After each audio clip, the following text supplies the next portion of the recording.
Well, welcome to this week's version of Cropland USA's podcast.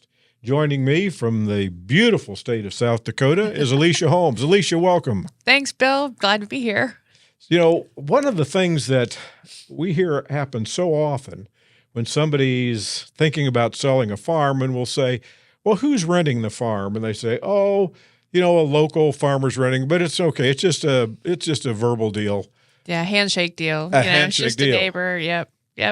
And they think that's no big deal and just can go away, but that's a mistake to think that, isn't it? It is. I mean, it's no big deal when everything's going great, right? And everything's, you're getting your crop share and your rent, and then all of a sudden you decide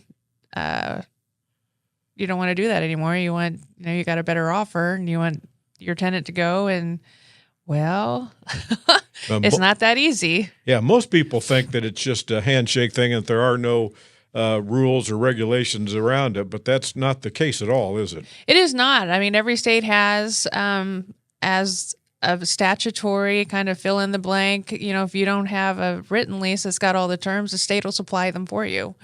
And so, and a lot of people are not aware of that even if it's a verbal lease, there are particular notice requirements and, hoops you have to go through to terminate it. And what I found is that, particularly, let's say that you haven't farmed yourself, you've inherited a piece of ground, and you've got somebody that's been farming it for a long time. You may not be aware of what the laws and rules about verbal leases are, but I'll bet your tenant knows them pretty well. He probably does. And if he doesn't, he probably thinks he does. And he's got his own ideas of, what's right and, what should happen. And a lot of times it takes digging into those statutes and finding, how do you navigate terminating this lease? And that, folks, is why here at Cropland USA we have on staff a real estate attorney, and that would be you, Alicia. It would be. That can help us through those issues because it can become very tricky. Let me give you a couple of examples. You decide you own some ground in, let's say the state of Nebraska, and you decide in September that you're going to sell the farm. What tenant rights does that farmer have in Nebraska? You caught me without the rules in front of me. Well, the tenant has rights. I mean, they have rights they get to finish their crop. They get to finish harvesting their crop. And after a certain date, they may have already been planting.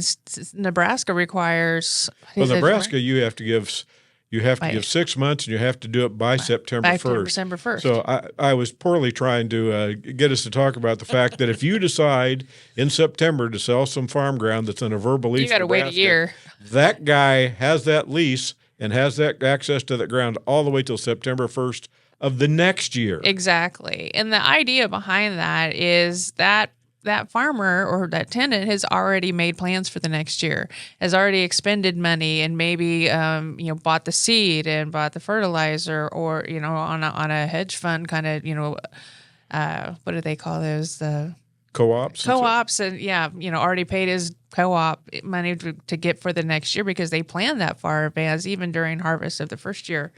So it's kind of, and in general, the laws are favor the tenant because yes. That's the reason why such an early or such a long notice period for those tenants is because to protect them and their financial livelihood as well.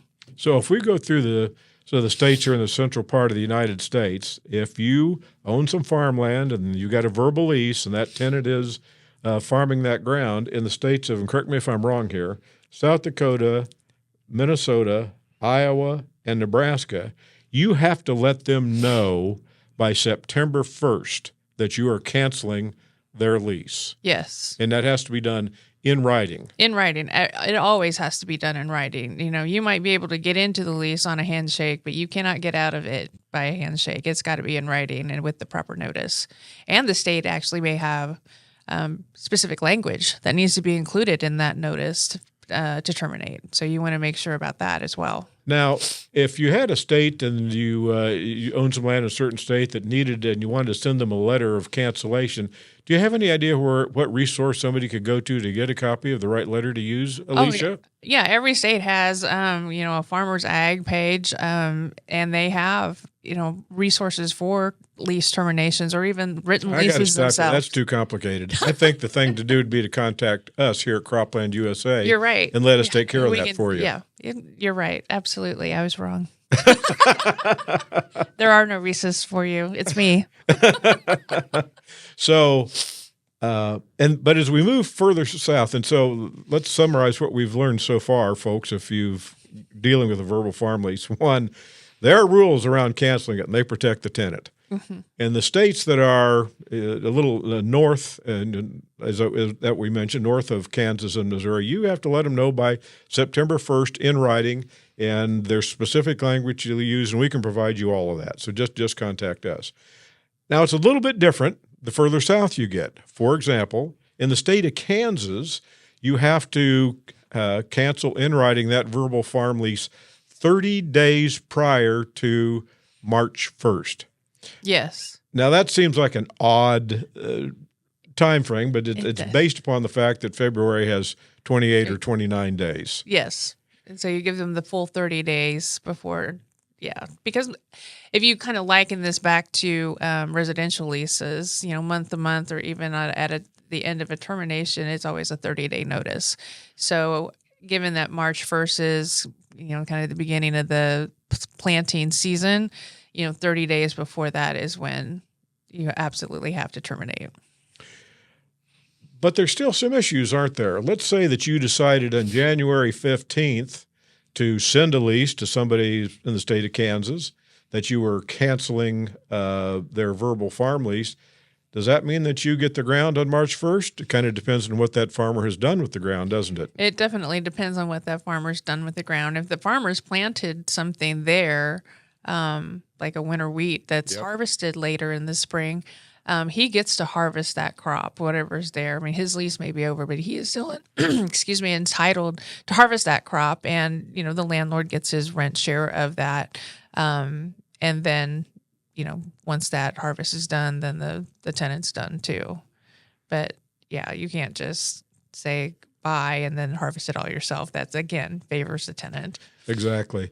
And the state of Missouri is a little bit different because the actual fixed date is different, but you're required to give them 60 days. And generally in the state of Missouri, my understanding is that's been interpreted by the courts as meaning you have to cancel the lease in writing prior to January 1st. That'll cover most of the situations. But you still have the situation if they planted winter wheat in the fall, they get to harvest that crop before you get your ground back, correct? Exactly. Yeah, always.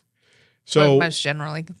what we've advised most of our clients, in particular the states of Kansas and Missouri, is frankly you're probably safest to follow the examples of Iowa, Nebraska, and South Dakota. Mm-hmm. Cancel that farm lease in the middle of the summer so that the tenant has plenty of time to do it, and include in that cancellation a verbiage that you can get from the friendly folks here at Cropland USA.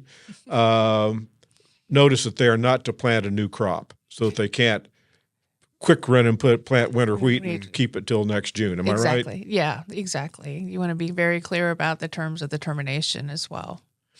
All right. So hopefully that'll give you some idea of what some of the obligations that you may not have known about and what the best way is to cancel a verbal lease. But let's say you don't intend to sell for 4 or 5 years, and you've got the same guy who has been farming for quite some time, and the verbal lease has worked out okay.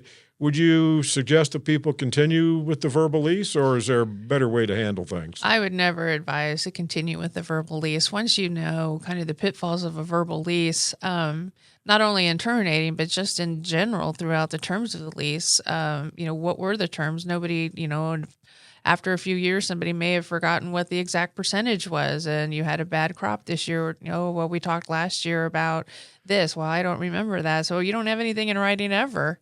And so it's always good once you learn you have a verbal lease, if you inherited it, or that's just what we've always done. I just advise just get that stuff in writing, because you never know what's going to happen. Something may happen to that tenant and their son has to take over the farm, and the son wasn't part of that verbal conversation, that handshake, and you want to make sure all the terms are written so you can, everybody's on the same page, so to speak. So, but it sounds to me like it might be a little complicated for somebody to write up a written farm lease. Are there any resources out there that could help people come up with a written farm lease? I think we're back to me here at Cropland USA, Bob. Now I can help get those leases drafted. We do, there's always resources out there, but you always remember, you can pull stuff off the internet, but remember, you always get what you pay for.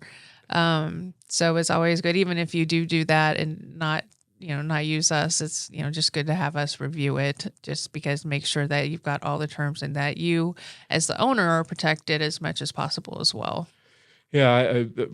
Nothing causes much heartache, as I've seen from people who are trying to sell their ground, is to realize they don't really have as much control over it as they wanted. And I hope in today's podcast, you've gotten a feeling for, frankly, a verbal farm lease, great for the tenant, maybe not so great for you as the owner or landlord. And if you're going to sell your property right away, you want to get that verbal farm lease out of the way. And if you're not going to sell it right away, let's get everything in writing so that you do know what the time frames are and you do know what protection. Yeah. Frankly, it's easy. You got a resource here. We're glad to help you do that. Absolutely. It takes, just a little bit of time and conversation about what it is you're looking to gain from the land, what you want to protect, and get that all in writing. Make sure that the terms, not only the rent, but there may be some limitations. You don't want certain things planted there, or you want to reserve some ground in the future for pasture or something like that.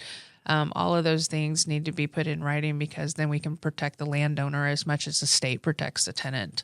Exactly. That's a good way. I like the way you said that. We can protect the landlord as much as the state protects the tenant. That's a good way to put it. So it's a way to protect yourself. It's a way to put yourself in an easy position when, if you do want to sell your farm at some point in time, and it takes a lot of the gray area and the unknown out of it so that you can do the right thing for you, your farm, your legacy, and of course, that's our priority. Exactly, Bill. Are there any other issues that we think we ought to chat about in farm leases, and particularly verbal farm leases, before we end today's podcast? Really, if you're in the middle of a verbal farm lease, you're not, ready, you're not in a position to terminate it properly according to the state statutes. Maybe it's a good time to sit down with your tenant and review what the understanding is currently. That would not be a bad idea, just in general. Just, hey, we've been doing this a few years. I'd like to get, some of this just written down, maybe just so everybody has it written down, and then broach, we want to get this in writing for the next year, just so that everybody's on the same page. I would imagine a tenant may have some pushback. Why are you doing this, Bob? We've been doing this on a handshake for years. Things can change in a moment. People get hit by a bus, and then, the verbal lease is just up for grabs.